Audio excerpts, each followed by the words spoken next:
Hi everybody. I'm so happy that you could join us on this wonderful day for this wonderful math adventure we are about to start together. Alright, so today we are working on radical functions. We're not going to get to piecewise yet because that's kind of a totally different thing. So we're just going to do radical today for 5.9 part 1, and then piecewise will be the next video, 5.9 part 2. Okay, so a couple things we're looking at today are square root functions and cube root functions.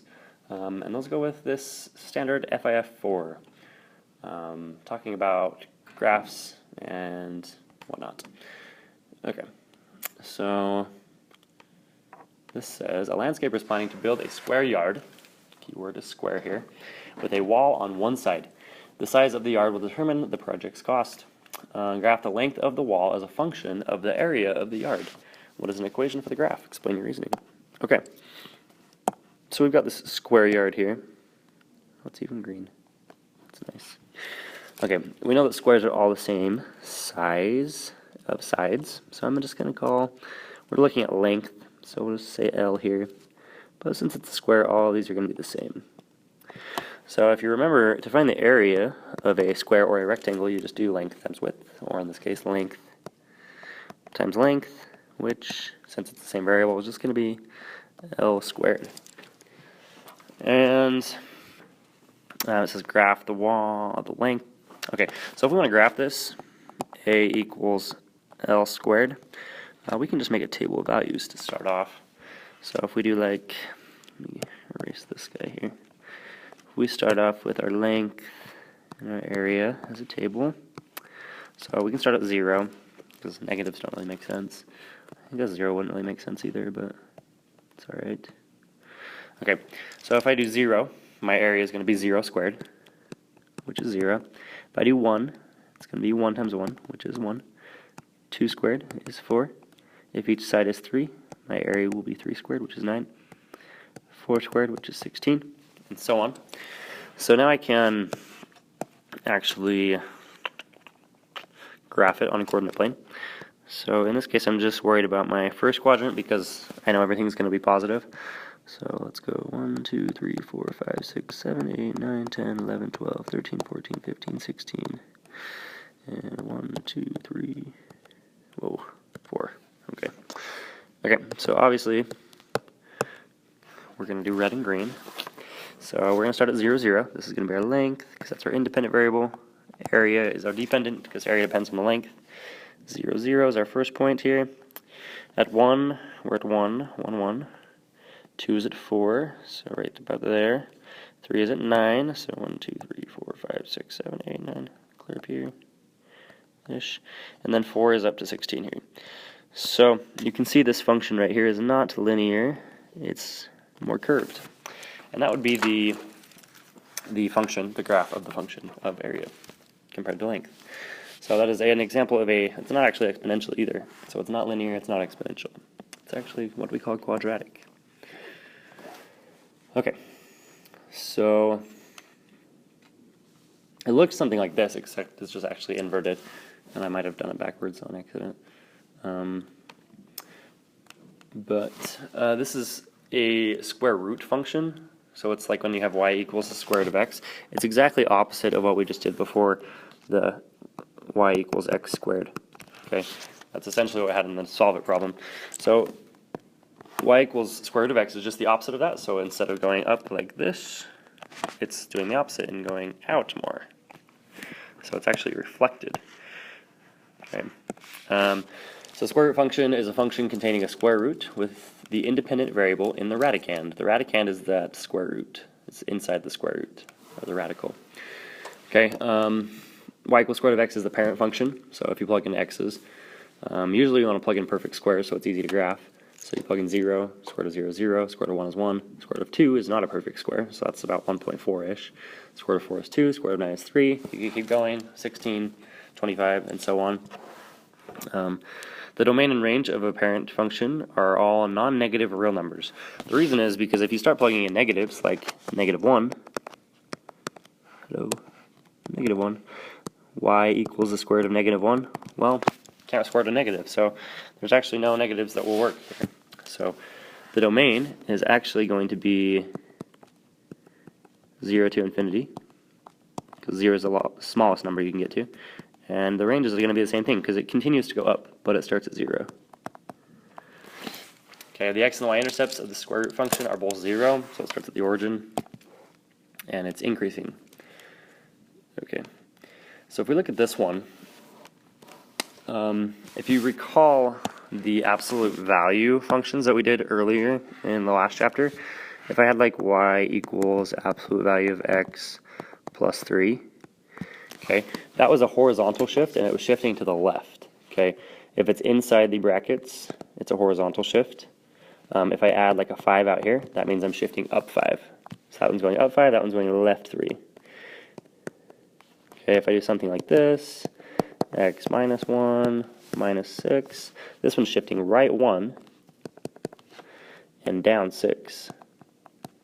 Okay, so the outside number affects it vertically. The inside number affects it horizontally. So it's the same idea here with the square root. Let me just erase all of that actually. Okay, so a square root, same idea. The inside number affects the horizontal change. The outside number affects the vertical change. So, and the inside number is always opposite. So because that's a minus 2, that's going to tell me I'm going to go right 2. And this is a plus 3, so that's a vertical, so it's going to go up 3. Okay, so if you want to graph that, instead of plotting points, you can always just start with the parent function, square root of x, and start with your parent function and then just adjust that. So we start at 0, 1, 4, 9, 16, and so on. Square root of 0 is 0, square root of 1 is 1, 2, 3, 4. Okay, and then I'm going right 2 and up 3, so that means I'm adding 2 to all of my x's, because they're going right 2, and adding 3 to all my y's. So my new table should actually look like this.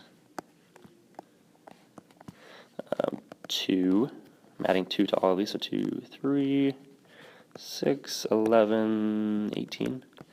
And then your y's would be 3, 4, 5, 6, 7. Okay, so then you could graph that on your coordinate plane. And, oops, stop it. Okay, and I'm not really going to have room to get to 18, so I'm going to go by 2's. 2, 4, 6, 8, 10, 12, 14, 16, 18. And so on.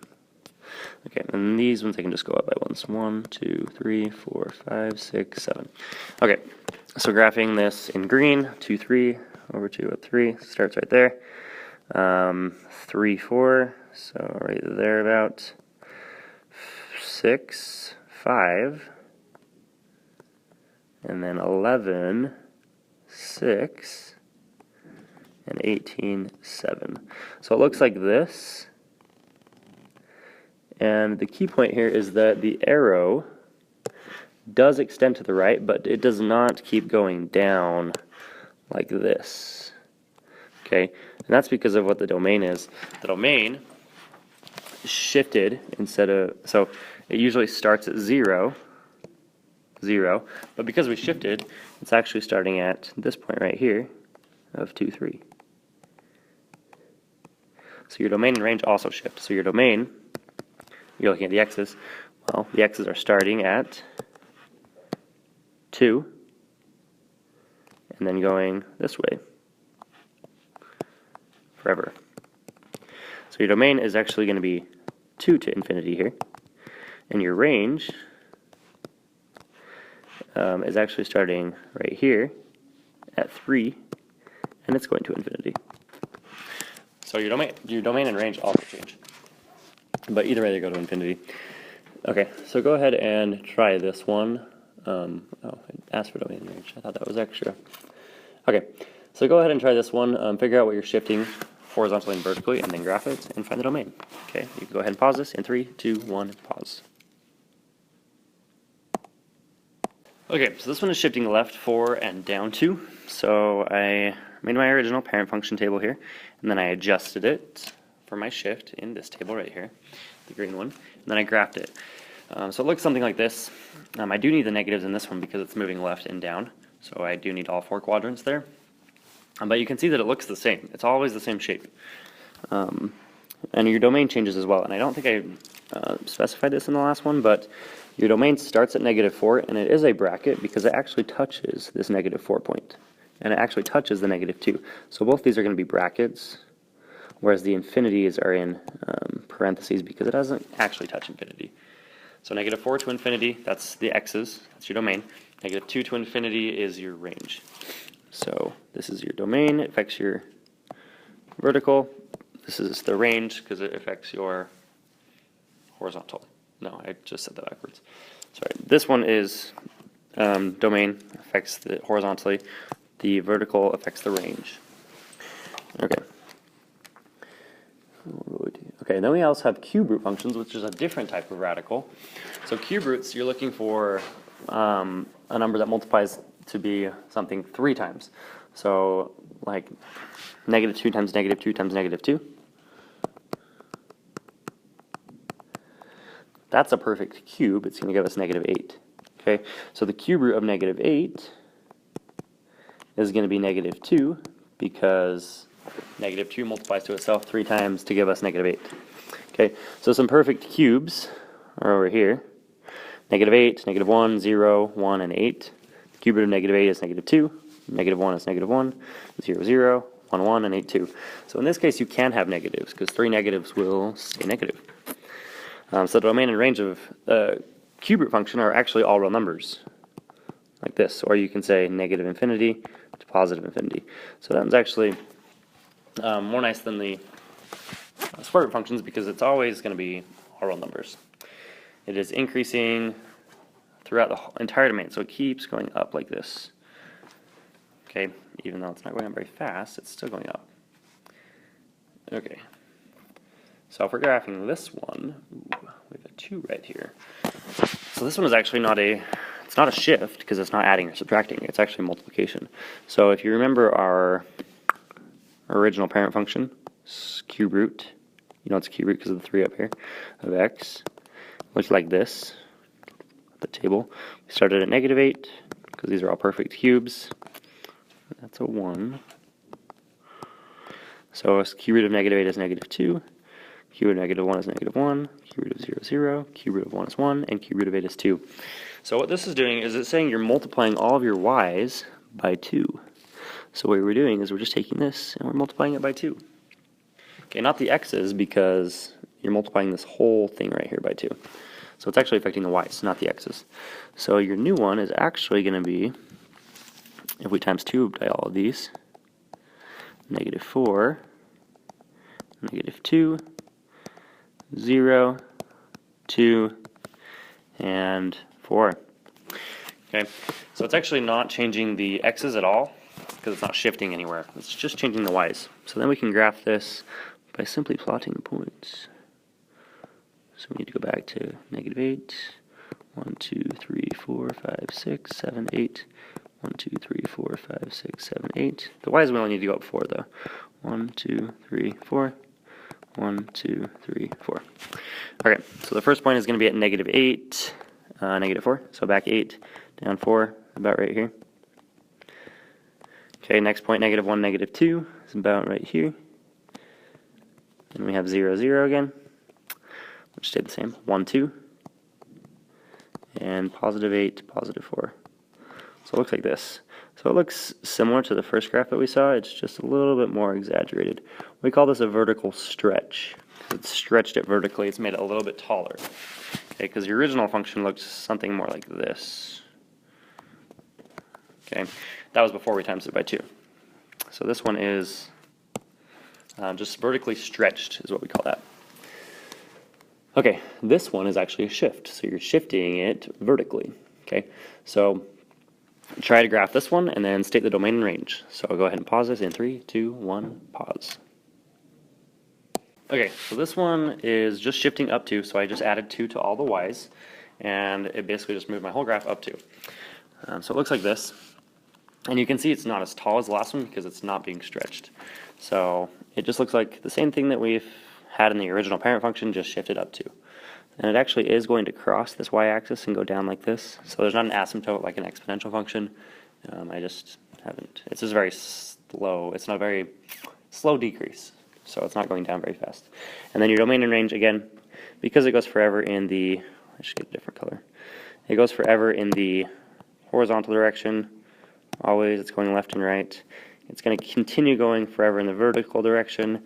Your domain and range are both negative infinity to positive infinity in parentheses, not brackets, because they're infinities. Okay, so those are the two radical functions that we are going to talk about, or that we just talked about.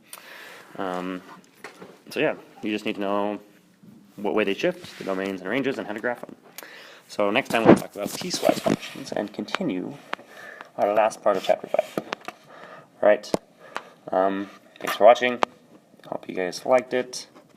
Take the quiz, do well, make good choices, be good people, and I'll see you guys later. Okay, TTFN.